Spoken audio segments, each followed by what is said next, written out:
This episode is dedicated to Elliot S. for becoming our newest Southpaw supporter, and helping to make this project possible. This is Sam. This is Julie. And this is Fight Study.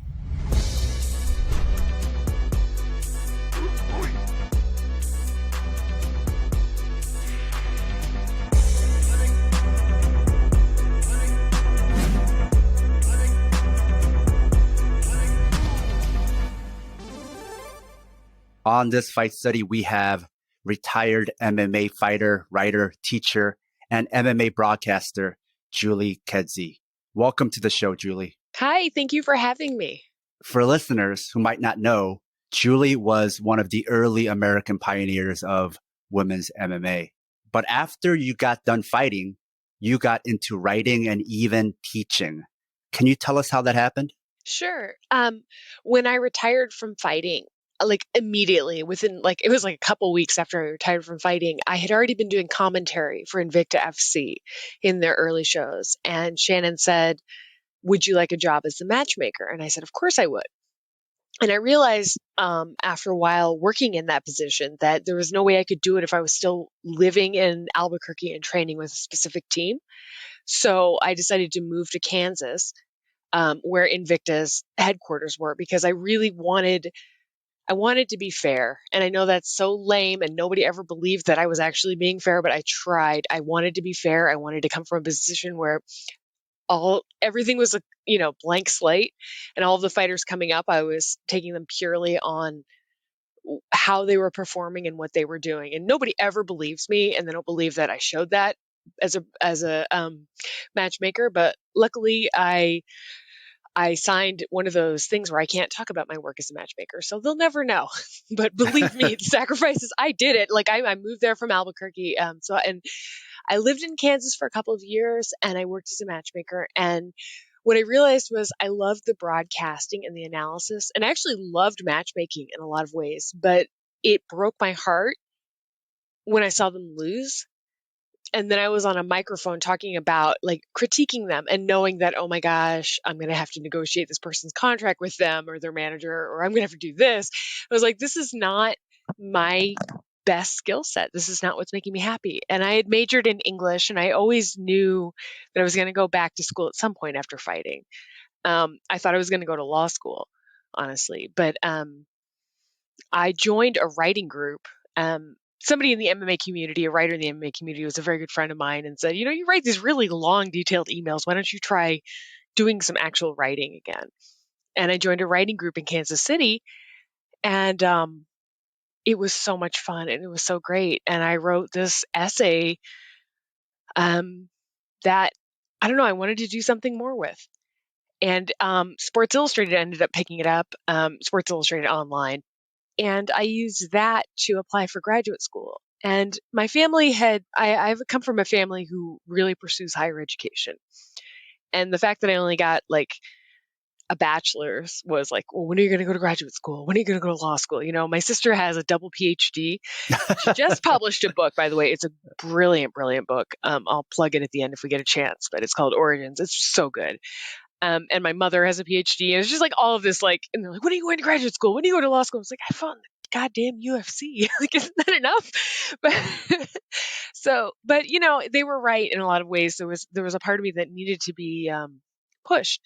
And so I studied actually very hard. And then I took my GREs, and I completely bombed. Totally bombed them. And I was like, okay, well, I'm going to have to study even harder. I'm going to have to find a new learning method to do this. Because what I got away with as an undergrad in terms of my academic achievements is not working 20 years later or however long it had been. So I was like, I've really got to figure this out. But in the meantime, I'm just going to put in my application to the schools that don't require GREs for writing. And they were Columbia and Iowa. And both of them took me. And so I was like, great. And Iowa had this, this University of Iowa has this tremendous writing program. So does Columbia. But the thought of what really kept me from going to Columbia, well, there were two things. One of them was I went to visit Iowa, and it was actually the wife of one of the writers there looked at me and just gave me this enormous hug and said, I hope you get to meet my dog someday. And I know that sounds so superficial, but it completely completely, I was like, you're landing where I am. I'm in my 30s right now. Like I have a dog, I have 2 cats, like, and then I thought about Colombia and how it would be so hard to have the animals that I cared about so much in the city. And I was like, I really like New York. I think it's a tremendous city, but I was like, I think I'm just going to stick in the Midwest for a while. And so I let Shannon Knapp know that I'd gotten into graduate school, and she was so supportive. It's like, I don't think people understand the sacrifices that woman makes, but they're really huge. And it was just like, she was like, okay, well, let me give you a co-matchmaking position with Caitlin Young, who is, she was considering like retiring from MMA and just doing Muay Thai at that point. And I think Caitlin's now, yeah, she went back into MMA. Yeah. Caitlin is like me, but like version 3.0. Like she's so much better at me in so many things, and we balance each other so well. I just love her. But and so she's like, well, I'll split it up and you'll be co-matchmakers. And the truth was, when I went to graduate school, I had no idea how hard it was going to be in my 30s. And that was when I discovered how much I needed therapy. Every human being needs therapy. Like our brains just need to be, we need to grow with our brains. And so I discovered that in Kansas City. I had or in Lawrence, Kansas, I should say. I had a great therapist there. I went to Iowa and I got an even better therapist in Iowa. And she was like, you really need to get tested for ADHD. And at the time, I'd heard about it before, but I was like 36, 37. And I was like, that's not a real thing. I mean, come on, I'm too old for that now.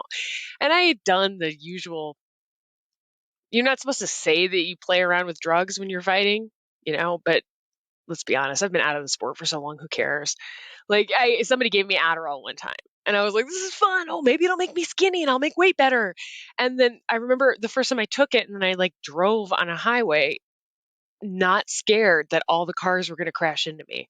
It was like things were totally focused for me. And I had no idea what that feeling was like. No idea. That's almost a diagnosis right there, right? How it affects you versus other people. Yeah, exactly. Like I felt so, but and still people just, they shit all over it, right? I'm sorry for my language, but they do. It's just like when I was in Rogan, he was like, oh, everybody's on speed. And that actually, when he said that like totally hurt my feelings, because I was like, oh, but this makes me see the world more clearly. This makes me able to talk to people and not spiral off in these things, and it had been, I mean, I didn't get the diagnosis till I was like 36 or 37. So it was crazy to know. But it's also like, it's not the best drug in the world, Adderall. Like I'm on the other one now, Vyvanse. But I saw so much more of my potential when I was on it. And I was so much able, I don't know, it's like my thoughts were still all there, but they were able to say on one thing at a time, as opposed to spiraling off and me just fucking around because I couldn't figure out what I was supposed to do with my hands. I don't know if that makes sense. No, it does. It opened a huge door for me. And, but still, grad school is super, super hard. So everybody's on it anyway there. So, you do kind of doubt your own diagnosis a lot. But I had such a good therapist in grad school. And I remember going back to fighting and everything like that. I remember, after the first Invicta show where I was a co-matchmaker, I was like after the show, I went up to Shannon. Of course, it was the worst time for me to do this, which she's, again, an incredibly generous human being. And I was like, yeah, I don't think, after the show, I was like, I don't think I could be matchmaker anymore because Caitlin did all the work.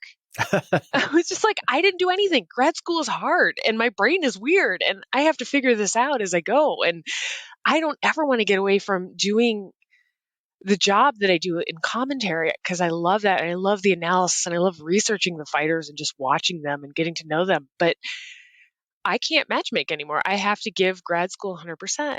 And she was like, okay, I believe in your future. Don't worry about it. Wow. Yeah, that was what she said when I said, I want to go to grad school. And she was like, okay, I'll make you co-matchmaker. And so really, that's a tremendous attitude from her.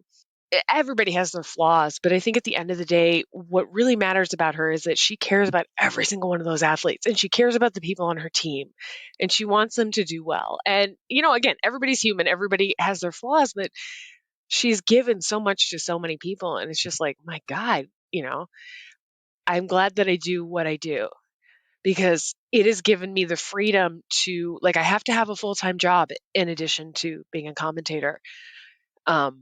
And I mean, when COVID hit, I lost a whole bunch of my future. I had a whole bunch of prospects on the table and it all just washed up. So for 2 years, I was unemployed and living with my sister and her husband and my mother and her son. I mean, my sister's son, so my nephew. So it was like everything was taken away from me, like all at once. And it was just like the long distance. It didn't work with my boyfriend. Everything just kind of crashed around me. But I ended up getting a job. I will live on my own again at some point. I'm just kind of trying to get it so that I won't be in massive debt when I do so. And it's actually kind of nice living with my whole family and being in Kansas again. Like, I don't know, it's a hard place to be until you learn about it and you learn about the history. And then it really, it's kind of tremendous here, especially Lawrence. I mean, John Brown, the history, like I'm a Civil War buff. So the history here is insanely cool. How did you get started teaching writing? Because I know you teach a course on that too.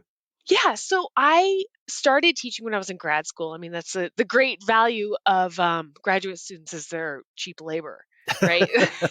And so Yeah, it's they true. get to teach all the undergrad classes, especially the freshman classes. So I taught rhetoric actually for a couple of years, which really made me a very prickly person.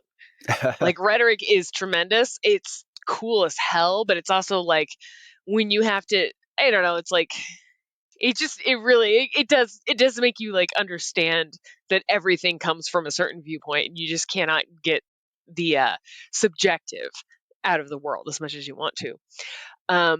So I taught rhetoric for 2 years and I worked in a writing center while I was in grad school. And then I finally got to teach creative writing, and I was teaching like a fiction poetry introduction to nonfiction class. And then when I graduated, I was given a position at Iowa. And it's kind of this great position. It's like a postgraduate position where you teach your field to advanced creative writers. And then, because that doesn't really pay very much, you also teach. Well, it's supposed to be while you're working on your book, which I got nothing done on my book at that point because teaching takes up a lot of your life. But I also was teaching a freshman introduction to literature class, which is way harder to teach because I don't care, and you want to care, but it's just like, no, I want to teach the thing that's my field, and that I want to see these kids like thrive with the essay. And so I was teaching at Iowa. I was teaching 2 advanced creative writing courses, and one of them was called, which I designed myself. It was called it was like a history of the essay and violence.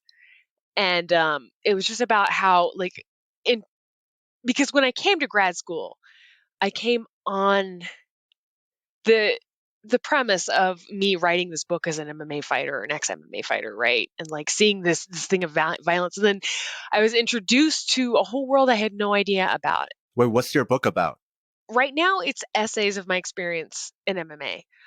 Or just experiences with MMA, I should say. My time in Albuquerque, my time in Indiana, and just like kind of a lot of the deceptions I was introduced to in this world, a lot of the realizations I had to come to, and a lot of the truths that I came to, and just like how weird it is that you come to all this at such a late time in your life.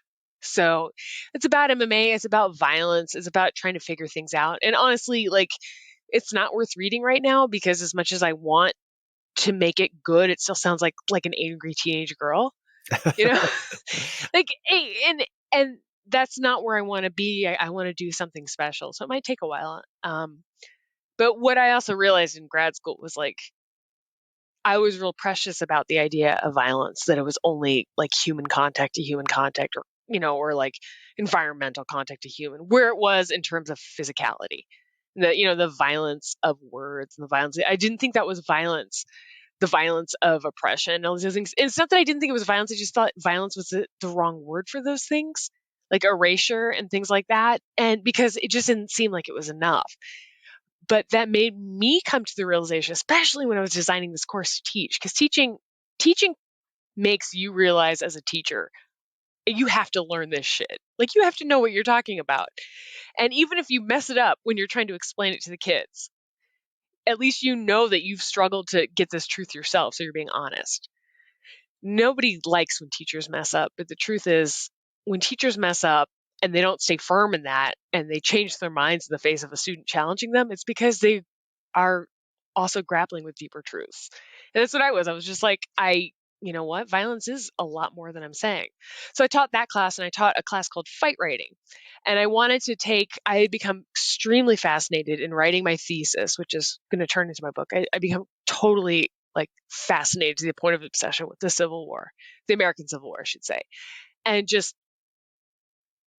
trying to get my mind around it. And I think, if I'm honest with myself, a lot of that was the ruptures in my own life and trying to come to terms with how the things that I thought were true were not true, and how disruptive that was to me, even at the advanced age of whatever, 30 something, 40s now, but like just not like the things that I just thought were just absolute truth were absolutely not truth. And they were a version of truth. And I think that the American Civil War did a lot of things, but what it really ultimately did was rupture systems. And systems of belief. And it's just like, it's not like this was the war that freed the slaves, like I was taught in school, but it was also like, this is the war where like an entire segment of humanity was not recognized entirely. I shouldn't say that about Black people in America, but we're almost like we're starting to be recognized as actual human beings.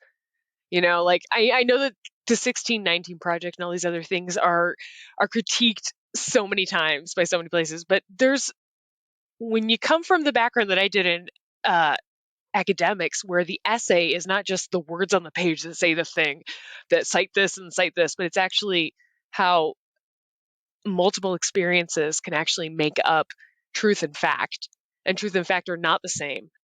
Different standpoints. Yeah, and there's absolutely no fact in this world without how that fact affected people, and how that fact affected people, like a natural disaster or war, how it affected multiple standpoints, like you said, is the only way we're ever going to come to arriving at some kind of truth. And so it was just like, I don't know, it was all of these things were going through my mind when I was just like, I just had these things that I thought were real truths in my life, especially as a fighter, especially where I came from, and having them challenged by my own brain and through therapy and through just like working on things was just like, it was tremendous for me. I've said tremendous like 8 times, but it was a big deal for me. And I think the Civil War in a lot of ways grounded me in seeing that's happened on a giant scale. So it's kind of a linchpin for you for all your different realizations. Yeah, and also an escapism, because then I didn't actually have to reckon with my own past and my own failures. I could just escape in the past, right? I could think about these things and just like focus on them, like focus on Pickett's charge and like, the effects that had on everything, instead of like, oh, wow, Julie, maybe there's something about this that's telling you something about what's fractured in your mentality.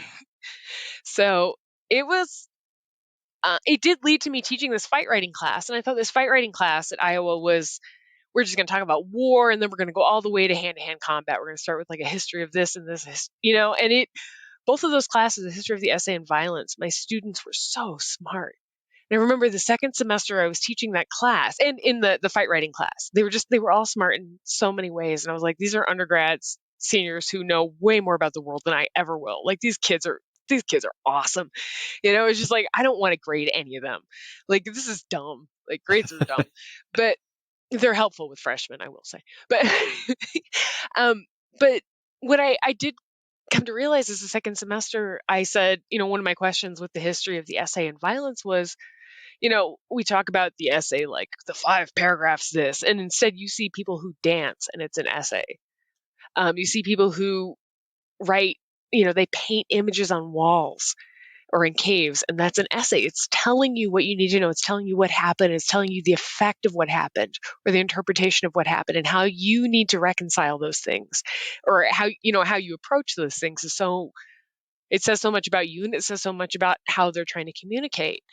And I remember I had this student who I said, well, what is history? And one of them answered. She said, well, I think history is a fractured mirror, and the way we all see ourselves in the piece first, or we all see a reflection of what we want or what we recognize about ourselves in it first, and then we try to put the pieces together, but we can't stop seeing ourselves. But like the more you realize it's fractured because you're putting pieces together, and the more you realize how much you are fractured in what you're putting together. And I was just like, okay, God damn it, this girl like is an A+ and she should be teaching this class. Like, what am I even doing in here? This is amazing. She started therapy before you did. I obviously she started a lot before I did. She saw a lot more than I did. But it was amazing because what teaching taught me is that all the things that I was very defensive about being a white cis woman in this system who'd had privilege before, but also I had a hard life. I did not have an easy life, and I didn't have an easy life in fighting. But it was nothing compared to what other people, especially people of color, have had in the system that was designed to support me, even though I may have bucked the system in so many ways.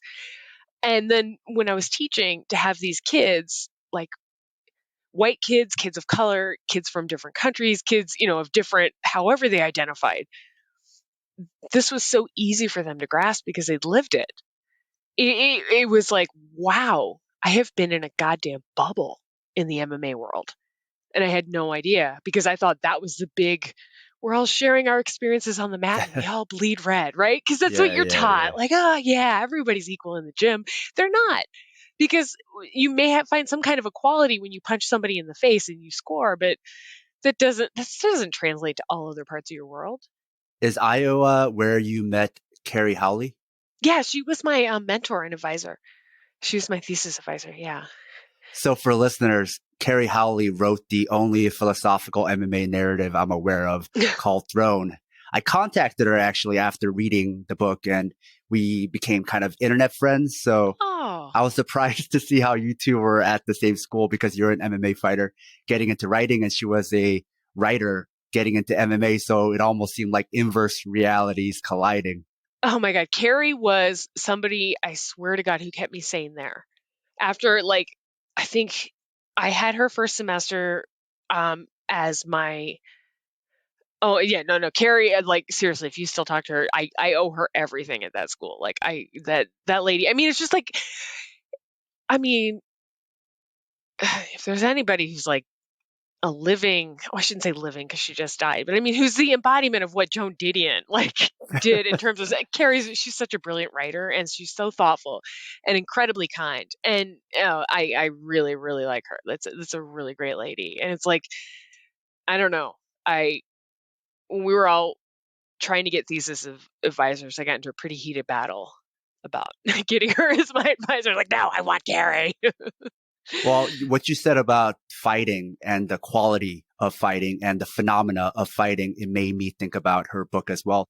From that standpoint, you could kind of see how you could convince yourself that's the world because it is this type of qualia, this type of experience you're going through. And so you think that's it, right? But then school taught you and meeting different people taught you that's not it. That's not all of it. That's some of it. Oh, for sure. And in grad school, I was in this class that was literally called the bad class. My class in grad school, they were all younger than me. They were all brilliant. And then it was god awful. One of them got kicked out. One of them dropped out. One of them died. It was such the worst grad school, cohort, experience you could ever have. But one of the things that they all just pushed into my head over and over again was I had no idea. And I was this privileged, white, cis, spoiled lady, and I just did not know. And I hesitate to use the term Karen. And I think I've said this before on Twitter, but my Twitter account's pretty blocked. But Karen was the name of my younger sister who died of a really terrible disease when she was 9 months old.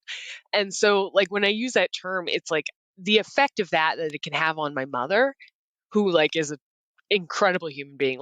So calling myself a Karen is there's a lot of weight in that, and I don't want to do that. But if you can take that. Well, a lot of misogynists have also co-opted that, right? Yeah. Well, they're always going to co-opt everything, aren't they? but that label, if you can take what's kind of behind that label as opposed to that exact label. The argument that it's making. Yeah, I was certainly that person without knowing it. This I'm colorblind and oh, that's so the gym culture, right? It is, and it's what they it's what's pushed in you so that those moments can continue. It's I am absolutely positive that I was an insane, flaming, racist, homophobic piece of shit without even knowing it. And that's something that like, I feel like I've spent a lot of time apologizing for it, but you can only apologize so much before it's just kind of like a refrain and you're not doing the moving on work. But it wasn't deliberate, and that's not an excuse, but it's truth. Like, it's just like, that's, it's the truth of that position, is like, you just actually haven't been taught how the casual word is horrible if you're not considering it. Which kind of is another reason that it's really hard to write my book, because I have the essays out there, but it's like in workshop, my cohort, they were the bad class, but goddamn if they didn't call me on every single thing so that I was paralyzed to write anything ever. And so it was just like, oh my God, everything I'm saying and everything I'm trying to lay out here, there is no circumstance that I can get this out there without hurting people. And it was like, okay, well, you have to make a list of which people you want to hurt. And are they the ones with privilege? Okay, then make your choice. Those are the ones who are going to keep you from getting good book deals, but they may be the ones who need lashing out at the most, or, it's hard to do. And it's, at the end of the day, you realize every human being is a human being. And I don't know that I want anybody on my side except me. And if that means never publishing, maybe that's okay. It's the struggle of growing while editing, right? Oh my God, it's horrible. A note to our loyal listeners: if you love the Southpaw Project, please support us and help us get paid for our labor by financially supporting us on Patreon. This will give you access to exclusive bonus content, as well as our private chat group on Discord. Show your Southpaw solidarity by supporting us at patreon.com/southpawpod. You mentioned earlier that you were a matchmaker and you had the struggle of like being commentator at the same time, which makes sense. But just for people who don't understand what matchmaking is, what exactly is it, and what are some of the difficulties that people might not be aware of? So everybody, when they're watching fights, or if they're familiar with MMA or kickboxing or boxing, everybody's a matchmaker when they sit down. They're like, well, I would have this guy fight this guy. Yeah. And that's what everybody thinks it's going to be. Like, and that's a fun game to play, but you don't realize how much one person's getting paid as opposed to another one, or what difficulties, like somebody might be injured, but they really don't want their opponents to know it, so they're not going to tell them. Or you have the prime candidates for a fight wanting to fight your, let's say atom weight challenger or champion, excuse me. You have a bunch of challengers sitting there, like 10 of them, and they all turn down the fight because they think they can get more money, or the timing's not good, or they think they're going to get into the UFC. And so you end up matching up the champion, who happens to be a close friend of yours, with somebody who everybody on the other side of the world says they shouldn't have that, and Julie's corrupt for doing this. I mean, just paraphrase, or, just a circumstance here. But it's just like, you're just like, I've been through 10 people who have turned this fight down. This is the person who's going to take it, and this fight needs to happen.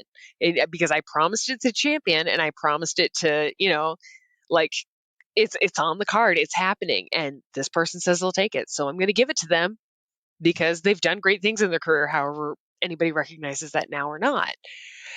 And I mean, that's the shit you have to go through. It's like, and I want to be kind to other matchmakers because it's a struggle, but I think what happens most of the time is you put your own interests above everybody else. And so when that is put in comparison or in relief to matchmakers who don't do that, who are usually matchmakers earlier in their career, like, it makes everybody look bad. And it sucks because I think at the end of the day, every matchmaker really wants good fights that are going to highlight one thing or another. But you're dealing with contracts, and you're also dealing with an entire card of people. And that is so hard, because if one fight falls through, you have to make allowances in other fights, or you have to balance things out in other fights because you're on a budget. And that's capitalism, right? Like, what I would want to do is pay everybody like gazillions of dollars all the time, including myself, so I can survive in this economy and have my own apartment again.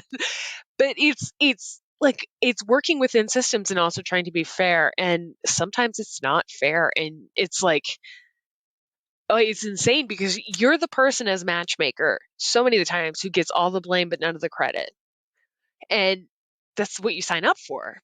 I wonder if part of that is because most people, when they think of matchmaking for MMA, they think of the UFC. And I feel like matchmaking is not matchmaking. The problems you have as a matchmaker for the UFC, the biggest organization for MMA in the world, is going to be different from Invicta, right? So sometimes maybe they project, some of the heinous things like a big mega company making gazillions of dollars, some of the harsh things they're doing, and they project that onto something you might be doing at Invicta, right? But you don't have that kind of money. You don't have that kind of leverage. Oh, for sure. And also it's like the UFC model with female fighters is different. I mean, I'd like to say it's not, but it is different. And I think it's catching up, but with female fighters, it was almost always what's marketable before what's going to be good, or Chris Cyborg would have been signed there like in the first go around, right? But it's always like, what's marketable? What's marketable? Oh, there's just not enough people for that division. It's like, well, how many people do you have at heavyweight really who are champion material? I mean, you guys like play that card about it's not a deep enough division when it suits you, but not when, hey, let's look other places or let's figure this out. No, the UFC in so many ways, I have so many critiques, but at the end of the day, it's just like that was the biggest game in town when I was an active fighter, and that was the one you wanted to be. But now I can sit back here and I can play armchair quarterback. I'm not the UFC matchmaker. I'm not anything to do with them. I'm not even an active fighter. So I can sit here and be like, yeah, I'm going to critique you guys because I have not been in your exact position. No. But on the other hand, I've never had millions to play with. And I know that makes the stakes bigger, but it's, yeah. You don't even have to critique them because another person we know, Jennifer McLaren, has written a great book that does all the critiquing for us. Yes. Fighting Visibility. Read that book. Yes. Fighting Visibility. Oh my gosh, I have 2 copies of that actually. I forgot I pre-ordered one and then she sent me one when I talked to her. So I was like, oh crap. Yeah, no, it's Fighting Visibility is so good. Yeah. Yeah. So there's another book for people to check out on top of your future book. But let's talk about Invicta. How did Invicta start? I think that that's Shannon's story to tell entirely, but what she said publicly is she saw that there wasn't that platform for women to actually grow and thrive without having to fight for a space on the card against the men. And as much as everybody wants to say it's equal, I know that the UFC starts everybody on the same salary now, which is fantastic. And it's a great starting salary for me when I was where I was. I've never seen the money really. You know what I mean? Like I was so lowest of the low. I never won in the UFC. But what she did was she allowed women to grow and thrive in a platform where they didn't have to fight for a spot on the card. That doesn't mean that every woman gets every spot on every card. They still have, it's still, you have to go through the process of elimination and figuring out what's going to be the best fight. But it does even things up a lot more. So it's an all-female organization that started in 2012, and it was just kind of a chance for women to have, I think the tagline was a cage of our own, which is, I mean, cute is a reductive term, but it's in comparison to, the baseball movie that I've told, A League of Their Own. Yeah, it makes a lot of sense, right? More in 2012 too. Yeah, exactly. In 2012 it did. Strikeforce was ending then. Women were going to the UFC, but Dana White had very clearly said it's the Ronda division. So there was a lot of hesitancy as to where women would go next. And so for those of us who had been fighting on some international cards, mostly local cards, mostly just, taking fights when they could, wherever they could, it was kind of the chance to have a league behind them that was all women. So at least you didn't have to put up with the sexism bullshit. And it's 2022, 10 years in, April, May, something like that. It'll be 10 years. So yeah, it's outlasted a lot of other companies. So you mentioned that right when you were done with MMA, you went to work for Invicta. As a matchmaker. Yeah, I'd already been doing commentary. So I did I was there for the very first Invicta show with Marl Ronaldo and Mo Lawal, and I was a color commentator. And I remember when I got the call to do that, I thought she was going to offer me a fight. And I didn't know if I was in the UFC or not at that point, because when I fought Misha Tate in, I think it was 2011 or 2012, something like that. Like I tore my shoulder really badly and I had to have corrective surgery. So I was out of the UFC. I was out of everything with that surgery. Yeah, so I had no idea if I was going to be picked up with the rest of the 135ers. I was like on a 2-fight losing streak, which I extended to a 4-fight losing streak when I was picked up by the UFC. But that's the game. Well, how did you know you were done with MMA? That's the story I actually published in Sports Illustrated online. It was one of those things where after the fight with Jermaine Durand, oh God, I'm saying her name wrong. Durandamy? Yeah, Durandamy. I'm sorry. I don't know why I'm saying her name wrong. I fought her, and I think she's a really fantastic athlete. I knew it then, but this is way with all. It's been a very long time since I've had to say these names out loud, I think. Well, some of the prospects that you fought on the way are retired too, like Bech Correa. So that's how long it is. Yeah, but yeah, it's funny. I always considered myself like the champion, or at least the champion contender maker or something. I was the best stepping stone to show that somebody was ready for a title shot. Okay. Seriously, everybody who fought me always got a title shot. Not me, but the people who fought me were always right there.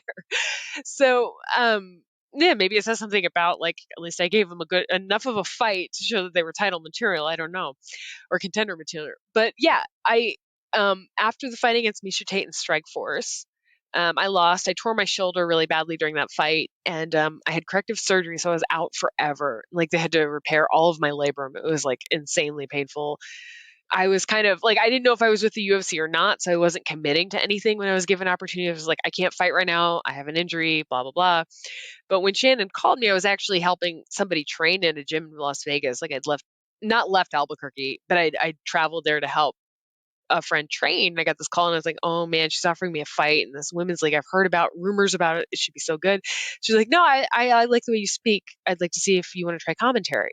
I was like, well, fuck yeah, I do. It's amazing. Of course, saying fuck yeah is probably an indication that my commentary would always be a source of dissension for fans. But no, and I went it, I did it. And I mean, I don't know if I was the greatest at it, but God, did I love it. You just feel so alive when you're doing it. And I don't know how to explain it except that you're this pathway for all of these ideas that you might have as a fighter, and what you're seeing that's brilliant, live in front of you, and how you can communicate that. It's the best job for a writer in the world, I think, commentary. It's just you're under the gun to say the words that you can't say on the page right away, but you can say them as they're happening, and you just have to let go. I remember one of my old coaches used to talk about the flow experience that has to happen to be, when you're fighting, how you have to engage with your body and your mind and kind of everything at the same time and just let go of it. And you can reach that in commentary. I can, and maybe it's because my background was words and fighting, but it's just, I've always felt so happy about it. After a show, I feel the same way I feel after a fight, to be honest, with maybe less bruises. Just totally that post-fight blue, oh God, everybody's talking shit about me again. But during it, it's just, you feel so alive and you feel, what you're saying because you've been in those situations. There's very few situations that you haven't been in if you had as many fights as I've been in. And maybe they haven't been live before, a huge audience or broadcast on TV, but you've been there. Those feelings that people might be feeling, and the things that they need to do or not need to do. And it's you're coaching both sides at the same time, but you're coaching the crowd or whoever's listening, and mostly yourself, to understand what's happening and understand why it's important. And I love that. And I don't know, Mauro, I loved Mo. We didn't talk maybe as much as Mauro and I did, but Mauro was a tremendous mentor to me. Oh God, that was the 8th time I've said tremendous. Maybe I am a bad commentator, but he was so helpful, and he guided me in so many ways. So was the ending of your fighting and the beginning of your broadcasting more about you found that you enjoyed doing that more? I'd like to say that, but I was going through personal stuff, and emotional stuff, and just realizing some truths that when I was in Australia, it was right before the Bech Correa fight, which was the one fight that I missed commentary on ever. Unless there's another team replacing me, there's another team working at an event. But one where I said, I can't come to this, I'm fighting. And so I think Miesha Tate stepped in for me that day, but it was I was in Australia and it was right before I fought Bech, and I was just this, I don't want to do this anymore. And I had after the Jermaine fight, I'd had I actually went to a mental coach and I was just like, look, I've had 3 fights in a row that haven't gone my way. And like a split decision that I thought should have gone my way didn't go my way. What am I doing? I was like, I was going through this therapy, and while I was in therapy with this like mental coach, I was like, I don't believe anything you're telling me. And that's also something you need to be aware of in therapy. If you don't believe what somebody's telling you, maybe what you're telling them isn't the truth too. And so there was just a lot I had to come to in my mind, a lot of personal stuff, a lot of emotional stuff, a lot of stuff that was going on in my life with my coaches and with my team, that I was just like, this isn't registering for me the way it used to.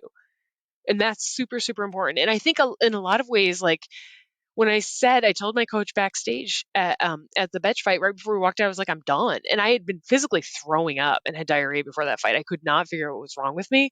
But it was like, that was when Burt Watson was still working with the UFC. And I was like, Burt, we need an extra bucket in case I throw up in between rounds because I can't stop vomiting. And he's like, okay. So he like snuck an extra bucket underneath the one bucket. And I was just like, I can't stop puking. I don't know what's happening to me. But it was just like, as soon as I said the words, is this my last fight? It was like, my stomach stopped roiling. Like everything just was like, okay, that's it then. And that was it. And it was just like, it was my 29th professional fight. I'd had other fights that weren't counted as pro and kickboxing fights and all this other shit. But yeah, I was just like, no, that's it. And I walked out there and I thought I won, but I also knew it wasn't my best performance, which is a sad thing to say against Beth Correia. But, she was a mystery fighter in a lot of ways. It was really hard to figure her out because she's just a hard person to figure out, man. Like, shit, I don't know. You don't look good fighting her. You never do, unless Ronda looked good and Holly looked good at that one knockout. But it's hard to look good fighting her. And that's a real gift on her part as a fighter. Like, she does something to you. She kind of hypnotizes you with the weird way she moves, or it's like, what is happening out there? But no, I knew before that fight. I said it before that fight, and I didn't go back on that. It was just like, and nobody believes it was right before the fight, but it was. Like, I just was like, I'm done. I can't explain it, but I'm done. And I still can't explain it. You go back and you think about the things that are going on in your life or what's going on with you physically or emotionally. And for whatever reason, it was my body or some part of me defending itself against other components of my life that were not good for me. That was just like, nope, you're done. And I mean, that kind of catapulted me into basically where I am now. Like, I had already done commentary before and I'd loved it. Shannon hired me as a matchmaker after that fight. And then I think it was like a week after that fight. It was like really soon. And then I moved to Kansas like a few months later, left Albuquerque, left everything there and was just like, I'm done. And then from Kansas, I went to Iowa to grad school and then came back to Kansas and here I am. Who are some of the Invicta alumni that we might not be aware of? Marluz Kunin, Chris Cyborg, Ayaka Hamasaki. I'm writing about one of her fights right now, and just watching her. God, what an amazing athlete Hamasaki is. Erica DiBercio, Michelle Watterson. There's that whole crew of strawweights too, like Carla Esparza, Felice Herrig, Claudia Gadella. I know I'm not giving enough to her name with the Portuguese pronunciation. I'm sorry. Oh my God. There's so many. Every single UFC champion, I think at this point, except for Valentina, and Valentina was the champion in the Bruised movie. So as far as I'm concerned, she's one of our champions. It has been an Invicta alumni. Like it's the amount of talent that's come from that show is incredible. Irene Aldana and she started with well, I mean, she started in Mexico, but she started with us. She got notoriety with us. Who else? Oh my gosh. Basically, most of the at least contenders to champions in the UFC have fought in Invicta. Oh yeah, and I mean they're bringing in names and faces that I don't know. They know how to scout and stuff like that. But I mean, it's just like, I remember trying really hard to get Joanna Jędrzejczyk. You said the hardest name easily. Well, I'm Polish, so it helps. But yeah, I remember wanting to get her very badly. And there was a whole, but that's when we were on Fight Pass, there was like a whole contingent of fighters who had already been like brought up by the taken by the UFC before we got a chance. Like I got a chance to even work with him as a matchmaker, and she was one of them. I was so mad. It's like, I want that one. But but there's other people who like are brand new that, I mean, for all of their faults, for how much we blame the UFC, the fact is they have showcased women in a way that MMA or mainstream MMA, if you want to talk like in, I guess, weird colloquial terms or whatever, I don't know, like that, people would never have seen. And that's pretty cool. Even if they've downplayed them or talked shit about them the entire time, it has been there. And it's a pretty cool thing if you're on the outskirts and you're like, all right, well, this person is around. Let's see who they're training with. Let's see who, you know what I mean? Like you do that kind of scouting. Let's see who they fought and how those fights went. Let's see this and that.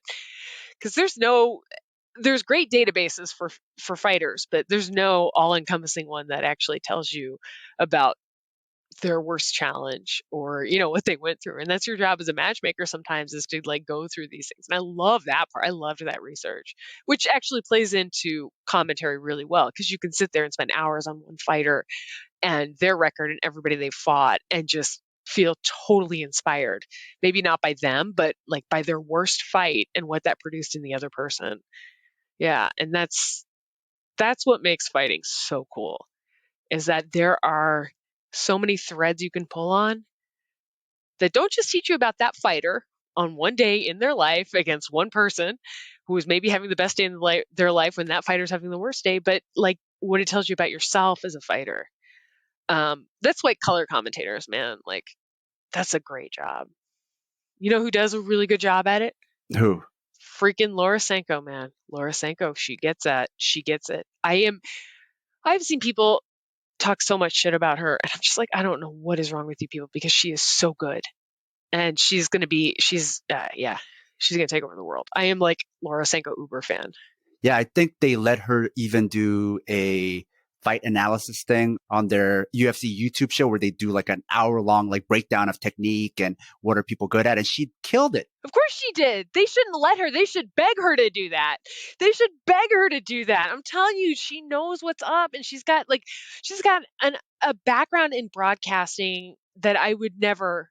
Like, I never had that. I never understood that. And she's so good. Like, she can put it together. She can put the fighting and the way to communicate it she's just so good. She should be on every pay-per-view, like freaking at the table. I never stop cheering about that. It's one thing that I hate is that like Megan O'Leary is also insanely good. Yes. But I'm just like, the fact that they only think there can be one or the other is the dumbest thing ever. Yeah. There shouldn't be one woman. It should be the person who's really good at it, which is both of them. Yeah, as if like a quota. Right? Like Karen Bryant's really good at it. Angela Hill is really good at it. Like, why? I don't know why they limit it, because it's only we can have this many female voices. But none of them actually get to sit in the actual broadcast booth. Right. Yeah. No, that's for the people who talk about themselves the whole time. So how does Invicta structure their shows? Is it like fight night shows and then they have numbered shows? Yeah, from what I understand, and I don't know the details of the Anthem contract exactly, because again, I'm not inner circle on that with Axis and Anthem, but it's numbered shows, it's tournament shows, and then it's pay-per-view shows. But like, I think it's me and TJ and Megan are kind of, and Taryn Temple. We're the numbered shows kind of like base team. And then from there you go into tournament shows. And I think Taryn's on all of them because she's really good at the in-cage interviews. Like, she's another talent. Like, that's the thing is Shannon, she's really good at finding that talent. And like, I think TJ DeSantis is like the unspoken hero of every single card of all existence, because he seems to be there fixing things and helping people, like in all the fight pass shows and in all of the Invicta shows. He's just always there doing that play-by-play, very steady, always trying to make the other commentators look good. He's a really, really, like, he's one of my best friends. I love TJ. He's so great. And he's so, like, I don't understand why he's not a millionaire. Like, every show should be giving him millions, because he's so good at like being smooth, transitioning, and staying calm. And it's like, you get to be a color commentator, you're kind of wackadoo, right? Like, or at least I am. And from what I've listened from other color color commentators, they're pretty wackadoo themselves, but it's just like you're saying whatever as a color commentator because you're explaining the why, but he explains the what. And so as play-by-play, again, which Laura Senko has also done play-by-play, they know how to do this shit. Like they're good at it. That's a skill set that where you have to remain even keeled. And it's never been one of my skills to be even. I've always been like way too excited about everything that's happening. Are there any differences as far as rules or for judging? I mean, they're under the unified rules, but because we're mostly in Kansas, we have the the open scoring. Okay, explain that. So open scoring, they tell people, well, what they do is they tell the corner what the score is in between rounds. So everybody should know the score in between rounds. Oh, I like that. Yeah. And so it's between, right now at this point, it's between a fighter and their corner, whether or not the fighter knows the score. And I like to tell, like I always say, oh, I would never want to know, I want my coach to tell me what it is. And that's kind of dumb because as a fighter, just be professional and know what, if you're winning or losing, right?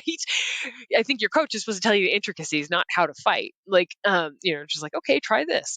But open scoring is pretty cool. And Kansas, I think it's been successful. A lot of people critique Kansas commission, and I understand that. I think every commission is up for critique because it's really hard to. Fights are hard to call in general, especially MMA. Like you want to say this is a 10-9 round or this is this and this, but like it's like everything is so subjective and in the air and you want to, but what I love about the Kansas Commission is whether or not they're flawed or make strange calls, which everybody's going to say people in the Midwest make strange calls. That seems to be a huge refrain. Like there's no good commission ever, but Kansas and Missouri and Texas and they're just terrible, and California, it's like there's always somebody who's just the worst ever, and it changes every time there's a fight score that people don't agree with. And it's not that I disagree with some scoring being bad, it's just like it seems to be every fight or every pronouncement of this commission is the worst ever is always out there and always changing. But what I do admire about Kansas is that they make an effort to be as open as possible. Like they have somebody on Twitter who's explaining what's going on as it's going on. So every time there's an Invicta and there's open scoring, and I'm pretty sure this is with other shows too,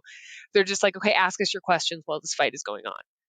Or why we called this score, and we'll explain it to you. And they also debrief after shows. And they go through the footage of what's going on and this score and this score and this score.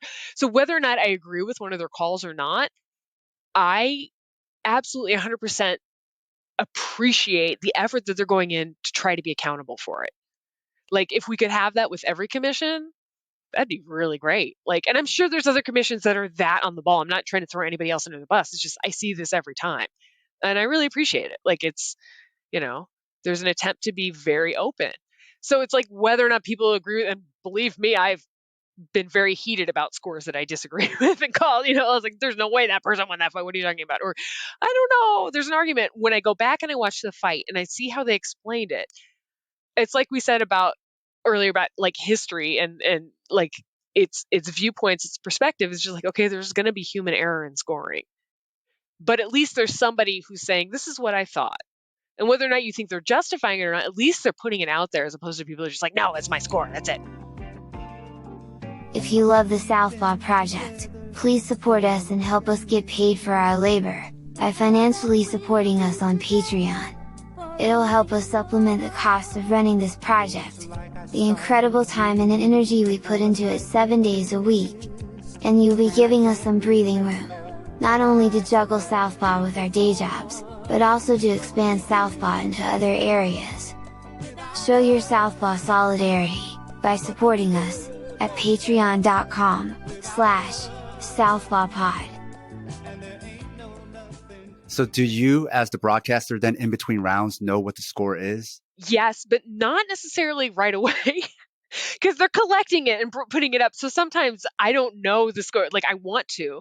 And I'm like, okay. And then that sucks because then you get called out. Well, why don't they? It's open scoring. Why aren't they saying the scores right? It's like, well, we can probably fix that. I think there's like a Google spreadsheet where I could be logged in and know that right away when it's flashing at me. But the way that you get a minute to talk about what happened during that round. And so it's like, I'm not looking at my phone in between rounds. Like I need to do that, or I need to fix it so it'll flash up at me but I'm talking about replaying parts of the round for me. And so that's why I'm not always down with a third person commentary booth when I'm listening to a fight or watching a fight. But in Invicta, it's great. Like, we know, okay, Megan's going to take the scoring. She's going to talk about the scoring. You're going to talk about the breakdown of the fights in between rounds, and TJ's going to talk about this. And then therefore everybody has a role. So that's really cool. I have to say, of 3-person commentary booths, me, TJ, and Laura, me, TJ, and Megan, they work, man. Like, that kind of breakdown, that works really well. Like, we all know what's going on and we throw to each other. I won't say which UFC fighter it is, but it's not one who's well liked. When Laura was breaking down the Von Flue choke that happened, and like TJ pitched to her, it's like, Laura, break it down for us, because because I didn't see it from my angle. And then people were like, he didn't even know. You knew, and he didn't know what it was. And it was just like, TJ knows exactly what a Von Flue choke is, you guys. He's saying that to pitch it to her so she knows it's her time to talk. Come on. Like, oh, it made me so mad. I was just like, Julie, don't get into a fight with people over a dumb comment on an Instagram. But I was just like, of course Laura knew what that was, and TJ knew what that was, and I knew what it was. It was just like, like, he was pitching. He knows what's going on in a fight, guys. Now, what about the demographics for the Invicta fan culture? Do you find that Invicta has a different audience as far as MMA? Well, I'd like to say a better one, but I don't know. Invicta has extraordinarily loyal fans, which is, that's what you want, right? But it also has fans who are loyal to a particular fighter or not a particular fighter. And because of COVID, we've had strange combinations of fight church fights. And, we fight in that church turned into a fight, which is incredible, which I've written an essay about, but I've never published. And I have to get on that because the history of that place is so cool. But so those fight church are usually, they're closed. They're just broadcast, and there's nobody there. Or there's been fights that are in front of a limited public during COVID. And so our last show was a fight church one, because Omicron and all these other things had really sprung up. And I have to say, that is one thing Shannon is so diligent about. I so appreciate that, because so many other people just blow COVID. They're just like, oh, it's not a big deal. And I'm just like, okay, guys, over 800,000 people in this country have died, millions worldwide. You may not think it's a big deal, but after a while, it's like, why are you fighting math? But what I will say is that she's extremely diligent and extremely cautious, and she puts everybody's health first. And because of that, we haven't had as many shows in the past couple of years. And the ones that we have had been very limited. But I would say that the support from female fighters is always big. Female fighters know Invicta. And female fighters watch Invicta. And for me, who was a female fighter who wanted to make things more equal for female fighters, who fought with kind of the mentality of okay, the generation after me is not going to have to work this like this. Everybody's going to have to work hard. Everybody's going to have to struggle, but they're not going to have to go through these struggles. That feels like a bonus. I feel like a win. Because MMA for women is not a sideshow. And I think many things have made that happen, but Invictus definitely, instead of saying this is a circus, it was this is special, and this is real, and this is normal. It's not average, but it's not something it's not something abnormal. It's not something that is a strange thing for women to do. It's a thing that women do, certain women do, and that's important. And I think the fact that it's all women really reinforced that mentality. So, yeah, what Invicta did, it wasn't the first all-female show, but I would say it's definitely, and it's always going to be the best one. Because you also mentioned Joe Rogan earlier. Would you say your online experience changed after the Joe Rogan experience? There's another essay I haven't published yet. It's funny because I know it's unpopular to say this, but I actually really liked him. I don't know if I still like him. I don't know him. I know the person that I talked to for that time. In person, when you talked to him? Yeah. I met him several times in person. I liked him. I thought, this is a good man. This is a man I don't agree with a ton of shit on, but I'd rather talk about what we can talk about as opposed to arguing. And that's kind of what, when I went into that interview, I was like, I don't want this agenda of trying, like, I just want to talk and learn about this person who's had such an effect on the sport that I love. Because he has, like him or hate him or love him or hate him or whatever, like Joe Rogan is, like, he is synonymous with the UFC brand in so many ways. And that's what I grew up listening to. His voice is what I grew up listening to, watching fights, you know? And it's like, that was super important to me, to meet him and talk to him. And I really liked him. And I have to say that, oh my God, like, especially these past couple of years, I'm like, what the fuck, dude? Like, what, who are you? But haven't we all felt like that about our family members and friends and people you went to school with? It's just like, what is happening? And part of me wonders if that's not cyclical and that's what every human being goes through in their life, where they're just recognizing that chasms between us are way bigger when they're public. I don't know. I think people are so insanely complex. Like, I think about how much, and I know I'll come back to Joe Rogan, but this is the ADHD mind. But I think about, like, how much I admire John Brown. And then I think about, oh, there was actually somebody who tried to overthrow the government, like a bunch of people, like, you know, in 2021. And I don't agree with them. I also don't agree with a lot of what the government's done, but that's different. Like, and why am I supporting this guy? And I was just like, well, John Brown was an incredible hero in America. He, you know, for all his flaws, and he had them, he at his core wanted to abolish slavery. And that makes it really complex for me to think about him, you know, think about killing people in the way to saving other people. Is that the right way to do it? I don't know. I wasn't there. And then I think, you know, I guess I can't fully hate Joe Rogan, even though I hate the effect of what he's platformed, you know, because if I want to be fair and generous to the person standing next to me, like on the bus or whatever it is, like, I don't know their story. I don't know everything about them. And even though I would absolutely beat the ever living shit out of Alex Jones if I ever met him, or Ben Shapiro or any of those motherfuckers, the person I talked to, maybe it was manipulative. I don't know.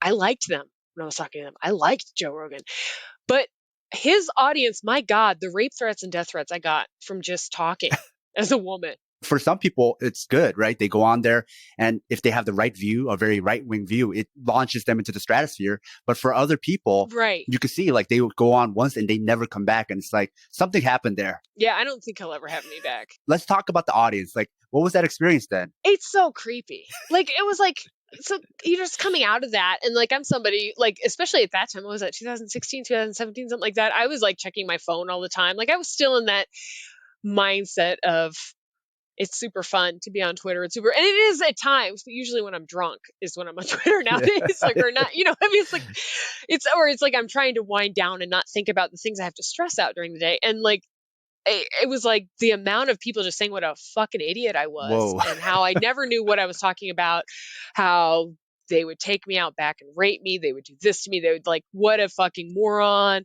Look at how much she wants to have sex with him. Look how much she, like, and it was just like, what are you guys talking about? I'm talking to this man I don't even know that well and trying to get to know him. But that is actually the atmosphere that he kind of created in his studio, where I just, you know, there's something beguiling about that. Not sexual. I didn't feel anything sexual in there. I just felt like this is a person I want to talk to. You know, like, there's something in that atmosphere and I tried to bring it up on the show. I said something about heterotopia, and just like creating these spaces where it's like, you know, you're in this space that's other, the liminal spaces. Yes. Yeah. I remember that. He wasn't understanding. No. And I was like, that's too bad, because this is funny, because I wanted to talk about Foucault and like things like that. And I thought he was on that level, but I was like, okay, so, but it is the podcast. I mean, even now talking to you, I have no idea how long we've been talking, but you just want to talk about yourself or what you're thinking or what's going on. And when you have somebody directly across from you, especially after being in grad school and kind of feeling like I had been beat up from grad school intellectually, talking to somebody who challenged me, talking to somebody who challenged me on these weird emotional, non-intellectual levels was weird. Because it was just like, no, it's this way. And I was like, that's actually not what science says, but I don't even want to engage with you because you're not going to believe me. And it's just, we're just like, you know, that's kind of how I felt when he was talking about some stuff. I was like, okay, there's no argument I can make here. Let's just move on to the next thing. You know, and that's wrong too. Like, that's the thing is, the fan base are always going to tell you what's wrong with what you do and what's wrong with what you could have done and what's wrong with what you're going to do. And like, okay, well, she let that subject go because she wants to fuck him. Or look at the way he owned her. He just beat all the liberalism out of her. Like, and it's just like, no, I just let go an argument I just didn't want to engage with because that's not why I'm here. Like, but it's that discourse that like gets into these weird areas. And you just don't know, well, where do I go from here? Like, what do I talk about? Like, okay, I can tell you that what you're saying about Black Lives Matter might have been true in one incident, but the protests that I've been to and I've experienced have been tremendous. There it is. In like ninth time I've said tremendous. There you go. But it's just like, but it's not going to resonate with you because your experience it carries more weight in your head. You're not allowing for other experiences. You know, when I was listening to it at the time, right? I didn't listen to it recently, but I remember thinking to myself, I don't think you mentioned Foucault, but I recognize Foucault. And I was like, I don't think she realizes that Joe Rogan always talks about these out-of-body experiences and like the pineal gland and none of this is real. And we're just like astral bodies, right? So he's there, but then he doesn't know who Foucault is. Yeah, I know. He's like almost at Foucault, but in his world, in his space where he's talking about this stuff, nobody knows who Foucault is. That shows you what's wrong with this guy. I know. How do you engage in that world without knowing Foucault? And secondly, how do you talk about that we are just like these astral bodies and none of this is real, but then gender is real? How do you come to that conclusion, right? I know. But it's like, and there's also the ethics of all of it, which I wanted, like, God, it's taken me so long to come on board with ethics. Like, that's one of the reasons I haven't written my book, because I'm like, is this actually ethical to say these things and do these things? Not the person that I'm writing about and how much it'll hurt them. I don't give a fuck about them. But what about their family? You know, like, what about what it'll do to their family? What about that? And it's just like, he doesn't care about that shit. And so it's like, if you want to engage, like, in these topics, I want to bring the science behind it. I want to be able to quote people. I want to say this or that. I'm just going to let it go. And when you let it go, the other person's won. And it's like, I can't care. Like, it's like talking to a Wikipedia entry. Because it's going to change all the time. And they're going to say, well, this person said this, but they're never actually going to quote the study, right? They're never going to cite the study. They're just going to like, oh, it's so hard. I saw you trying to connect the dots because I saw that you knew enough about him where he almost got to the point on his own, like independently. And you were like, you know, maybe you should check out Foucault and then go all the way. But he just wouldn't get it. Yeah, I know. But it's funny. It's like also there's this whole part of me that's the person in my mind who isn't quite there, who I was in grad school, right? Like I was the quote unquote Karen or whatever. I was the person who wasn't putting it together with all these very intellectual, high level freaking, you know, like Ivy League people. And I'm just sitting there like, what? I like fighting. And it was just like, I felt way more empathy for him as somebody who believes they know what they're talking about, because that's what I came into grad school like. And so it was just so hard to be mean. But, you know, if you want to talk fan bases, his fan base decided I was completely owned and all I was there for was sex and this and that. And I'm an idiot. And, you know, it's these other things. It's just like on there, I was just, I don't even know, like politically, I was just like, God, I can engage with this. I can say the things I want to say, but you just want the sound bites anyway. Yeah. So citations are going to get me nowhere. And I don't even know the proper citations at this point. I can't bring that to mind. I'm not coming in here with a list because then it's not engaging. So he's good at that. Like I have to say, you control the environment. You control what happens in it. And he's very good at that. Like shit. I mean, you know, what do you do with that? You just have to kind of create your own environments. And you also have to, which is actually from that experience and from just some of the things I've had to shut out in my life. And it's just like, again, I think he's probably not a terrible human being. I know that's not something I'm supposed to say, but people are really, really flawed, and people who get a whole bunch of money and not a lot of pushback on that are insanely flawed because they just double down on their flaws. Just as his audience get programmed by the algorithm, and it used to be mostly YouTube algorithms, I think he himself has been programmed and conditioned by the algorithm, because the algorithm tells the viewers what to watch, but then the algorithms tell him what to say. Like, these are the things that are popular, that are getting me more clicks and making me more money. And so then he runs towards that. And then that's all he ever talks about. And then that's all he believes. Yeah, no, you're totally right. like we are who we surround ourselves with. And if you're never going to challenge what you're surrounded with, and I know I've been accused of being in an echo chamber all the time, and I actually like blocked my Twitter or whatever, did the thing on it so I wouldn't get new followers. We are who we surround ourselves with, but sometimes if you're not surrounding yourself or you're not listening to the voices that are in opposition to what you're saying, even if what you believe in, if you can be challenged about what you believe in, it'll make you not double down on belief, but maybe double check what you believe in. Like, that's kind of important. That's actually how science works.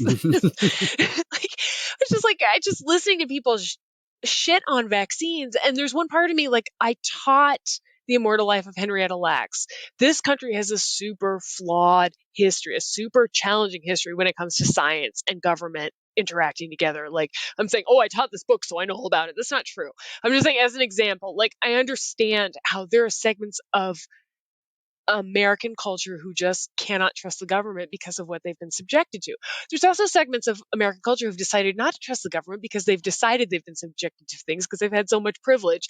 They've never realized what other people have been subjected to. And I know that's like a really twisted argument. I'm just like, Jesus Christ, people. Like, the thing about science is it's all about proving that your theory is wrong, and you find all the ways to prove your theory wrong. And like, I'm surrounded by scientists.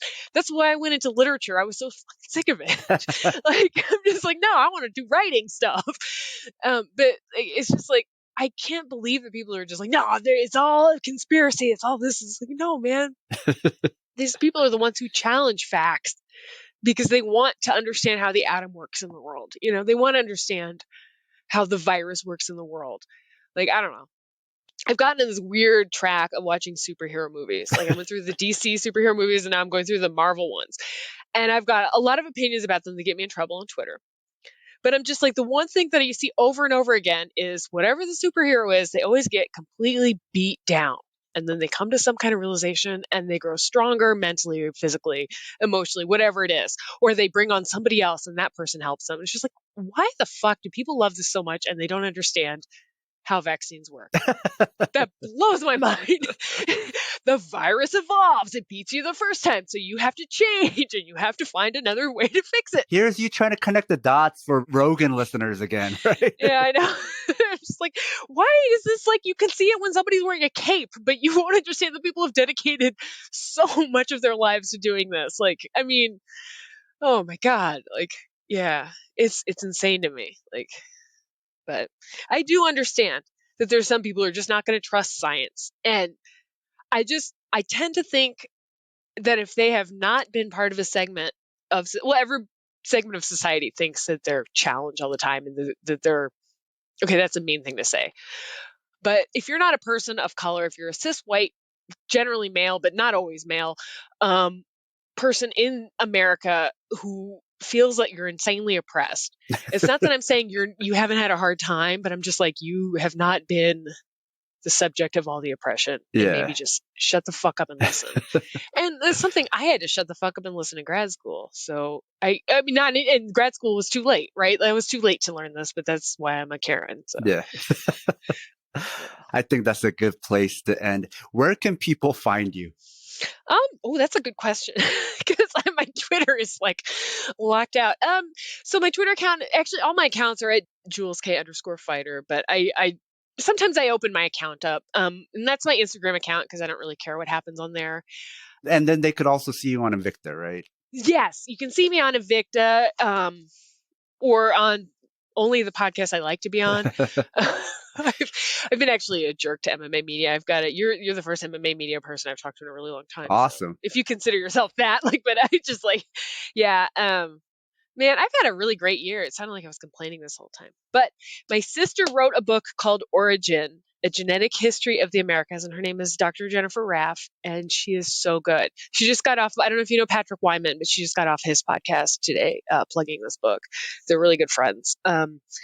Yeah, Origin, A Genetic History of the Americas. And it's about, she's a geneticist, she's an anthropologist, she does ancient DNA work. And I helped her write it, I didn't help her write it. I helped her with the parts to make them, I guess, more connected and in a literary way, if that makes any sense. Like, I help the snobby parts, but but just, to make the narrative, like the connections and the patterns in the narrative. Connecting those dots that you're so good at. Yeah, in some ways, like I love doing that. That's my favorite part of commentary. It's my favorite part of everything. It's just connecting the dots, and it's just with her because there's so much that she does, and so she's just done so much for the field. And her big thing is, no, I want other people to talk.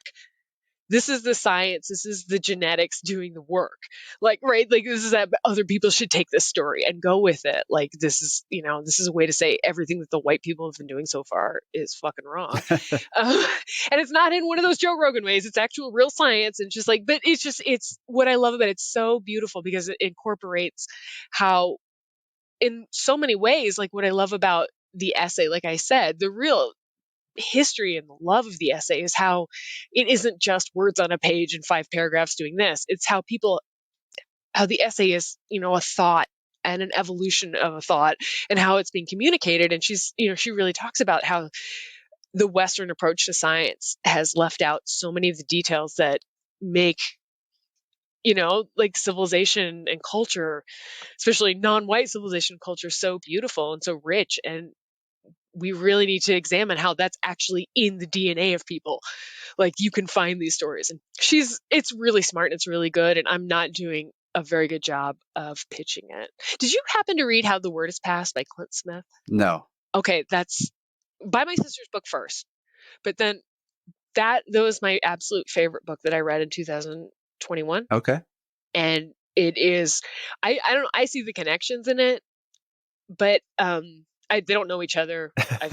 Like, they're not working together, but they connect in your mind. In my mind, they connect. So buy both of them and see how they connect. Do the math and come back to me, and we'll discuss. All the books that we mentioned here, including your essay, I'll link in the show notes. Oh, that's amazing. Thank you. I appreciate it. Well, thank you for your time, Julie. Yeah, thank you. I'm sorry I talked so much, but this was so comfortable for me. Better than Rogan. Way better than Rogan. Thank you. Yeah.